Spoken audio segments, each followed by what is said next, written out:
Olá, gente, tudo bem? Estamos de volta. Na aula de hoje eu vou falar para vocês um pouquinho sobre industrialização e as multinacionais, certo? Primeiramente eu começo falando para vocês sobre a questão do espaço geográfico. O espaço geográfico nada mais nada menos que o resultado da ação homem da natureza. Então, homem e natureza, eles são elementos fundamentais para a construção e a transformação deste espaço geográfico.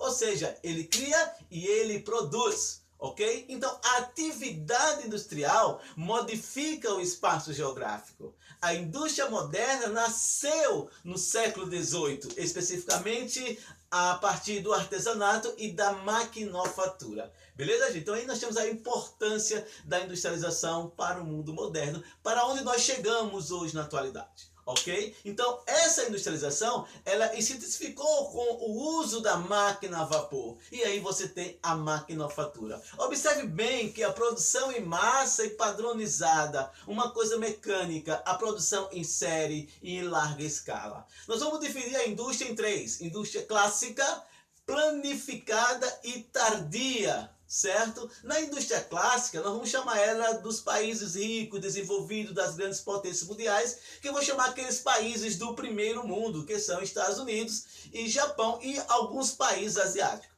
Na industrialização planificada, que é no século XX, tá? Nós vamos falar dos países socialistas, onde a economia é planificada, ou seja, ele tem o uso dos meios de produção controlado pelo Estado. E aí você tem os bancos, as fábricas, as fazendas, tudo monopólio e controlado pelo Estado, ou seja, a estatização, tá certo? Então, tudo é bastante centralizado e burocrático, tá certo? Aonde o Estado ele vai nortear a produção e os preços, certo, gente? E finalmente a tardia, né? Ou periférica ou retardária, como é conhecida. Tá? Vamos dar como exemplo o Brasil, indústria atrasada e em relação à clássica, certo? Os países subdesenvolvidos, chamado aqueles de terceiro mundo. Nós tivemos três mundos. O primeiro mundo que eram os países ricos, capitalistas. O segundo mundo que seriam os países socialistas, de economia estatizada. E o terceiro mundo seria os países pobres e emergentes, tá certo? Então, a participação do capital estrangeiro nesses países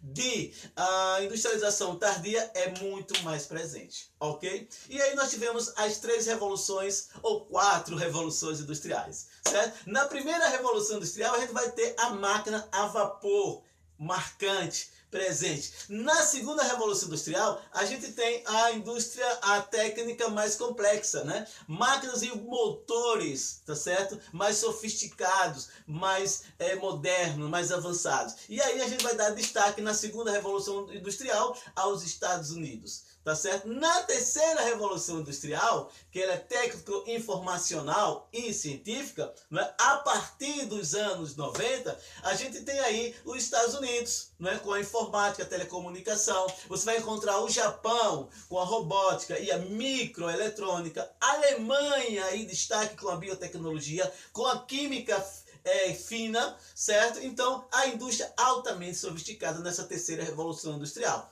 Ok? Então você tem aí a presença da tecnologia, né? Maior qualificação do trabalho, ou seja, a mão de obra mais qualificada, onde é prescindível a inovação, a pesquisa, a ciência e a tecnologia. Junto a ela eu tenho a educação. Na quarta revolução industrial, é essa que nós estamos vivendo na atualidade, onde você pode observar muito bem aí a robótica, a nanotecnologia, a biotecnologia, computação quântica, a internet das coisas, tecnologia sem fio, impressão 3D e os veículos autônomos. Tudo isso faz parte da quarta revolução industrial. Ok? E aí você tem, né, para finalizar, você tem a expansão das multinacionais, que é um fenômeno que surgiu após a Segunda Guerra Mundial, ok? Ultrapassando as fronteiras, ok? Então essas multinacionais, elas se procuram se localizar em países subdesenvolvidos, mas que sejam industrializados, que sejam países emergentes, ok? Então nós temos das 8 maiores empresas multinacionais, né? Ou elas, dentro das 8, eu tenho Estados Unidos e China, que são as maiores empresas do mundo, tá certo? Onde o lucro são em bilhões e bilhões e bilhões de dólares, certo? Sempre essas empresas elas vão adotar um monopólio e um oligopólio, certo? Então, você tem essa centralização dessas empresas, beleza? Na próxima aula a gente continua, ok?